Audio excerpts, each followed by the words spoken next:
подпредседателя. Почитувани колеги, почитувана македонска јавност. Веќе како пракса се наметна во собрание да се носат закони за задолжување. Така, еви денес, на повидок е ново задолжување на оваа влада кај Меѓународната банка за обнова и развој, овој пат во износ од 21,5 милиони евра.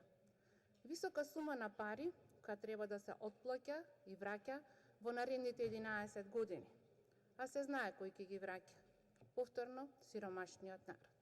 Но не само што ќе се враќа заемот, туку ќе се плаќа и висока провизија. Зашто? Како што пишува во самиот предлог закон, целта на проектот за кој се задолжуваме е да ги подобри условите за учење во основното образование. Во имплементацијата ќе бидат вклучени Бирото за развој на образование, Државниот просветен инспекторат, општините и основните училишта. Еден широк круг кој вака на хартија треба да биде опфатен. Сме за унапредување на образованието, да. Подобрување на условите, исто така. Но задолжување, не. Зошто не? Затоа што такво унапредување, кое моментално ни го нуди Министерството за образование и наука и Министерката Царовска, со новиот концепт за основно образование, нема да допринесе образованието да не оди чекор напред, туку напротив. Ќе се трошат пари за нешто кое не е прифатливо за наставниците, а најголема штета од истото ќе имаат најзасегнатите учениците. Секоја реформа која води напред е за поддржување, но ова што сега ни го нуди МОН, во никој случај не е она што ни треба во образованието. Впрочем, најголем дел од јавноста, а и голем дел стручњаци, сметаат дека она што го имаат зацртано Министерката и Министерството е катастрофално и не треба да им помине. Со овој предлог закон за задолжување кај Меѓународната банка за обнова и развој за проектот за унапредување на основното образование не е ништо друго, туку повторен обид за манипулирање и замајување на јавноста дека се работи нешто и сето тоа во ек на пандемија и ек на економски пат. Не сакам да бидам погрешно сватена. Јас секогаш сум да има што повеќе средства за образованието. Сум за наставниците да имаат соодветни услови за работа. Сум за учениците да следат безпрекорно настава и да имаат епрувети за часовите по хемија, да имаат микроскопи за часовите по биологија. Но што се правеше досега? Скоро 4 години на власт, имаше време да се размисли и да се направи нешто. Сега кога се соочуваме со огромни финансиски проблеми, кога пандемијата трпи, кога поради неа трпи целокупната економија, кога трпи најважното во моментов, а тоа е здравството, кога во болниците не може слободен кревет да се најде, се задолжуваме за опремување на училишта, кога во нив, за жал, нема ученици. Сакам да кажам, колеги, во моментов има приоритети. Помогнете ни во оваа пандемија да преживееме, да спасиме жива глава, а не само да се задолжуваме и да не туркате кон бездна од која нема излез. Што работеше оваа влада изминатите 4 години?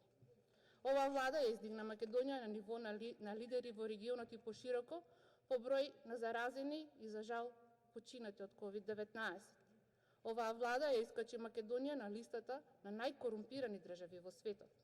Оваа влада ја доведе Македонија до питачки стап, а еве секојдневно се прават и нови задолжувања, а за истите немаме информации и транспарентност каде конкретно одат парите.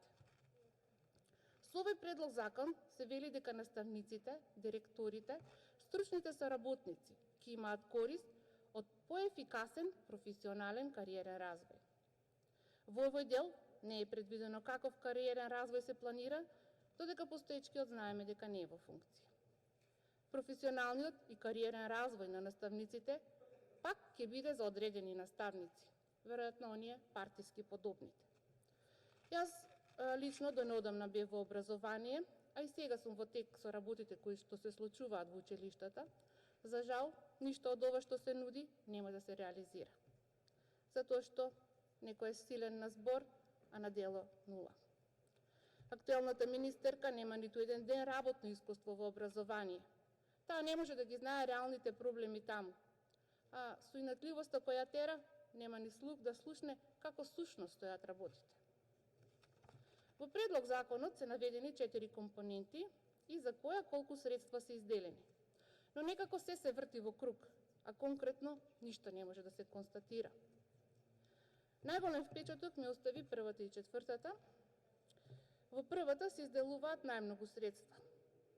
15,11 милиони евра и се однесува за подобрување на учењето на ниво на училиште.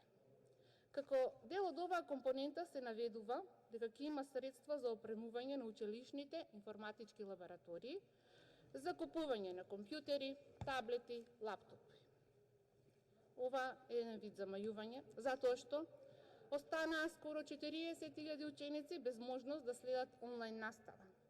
Не исто толку ученици им се ускрати правото на еднакво образование како и останатите деца. А сега се купуваат компјутери. Повторно се манипулира и се задолжува за нешто што е само популизам и фрлање од високо во година во која следуваат локални избори. Читајќи го предлог законот, едва чекам да видам како со овој проект се предвидува да се изделат средства за тутори и ментори за ранливите категории ученици. Во овој контекст недостига информација какви инструменти и механизми би се користеле за обезбедување ефективно учење на оваа категорија ученици. Во оваа компонента не е приложена никаква анализа за моменталната состојба од поглед на инфраструктура и опременост со наставни нагледни средства, ниту финансиски план за што конкретно ќе се трошат парите наменети за оваа компонента, а не е наведено ниту кои училишта ќе бидат опфатени. Во подкомпонента 1.3 се изделуваат 340.000 евра за споделување статистички податоци за секое училиште и спроведување консултации со локалните заедници. Па сакам овде да ни објасните зашто точно се планирани овие средства. Во четвртата компонента се забележува дека ќе се трошат пари и за ангажирање на консултанти, канцелариска опрема и слично.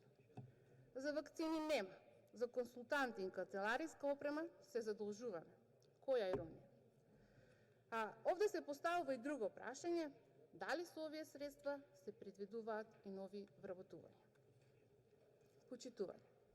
Законот за задолжување за унапредување на основното образование не е ништо друго, освен повторен обид на власта и ресорното министерство да се изрекламираат дека во време на пандемија работат нешто и дека се загрижени за образованието во Република Македонија. Со овој предлог закон се залажувате самите себе, а најмногу оние кои во наредните 11 години треба да ги враќаат парите од задолжувањата.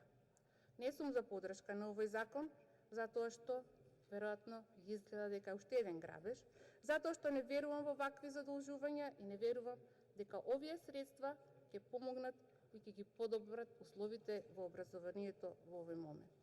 Благодарам. Благодарам.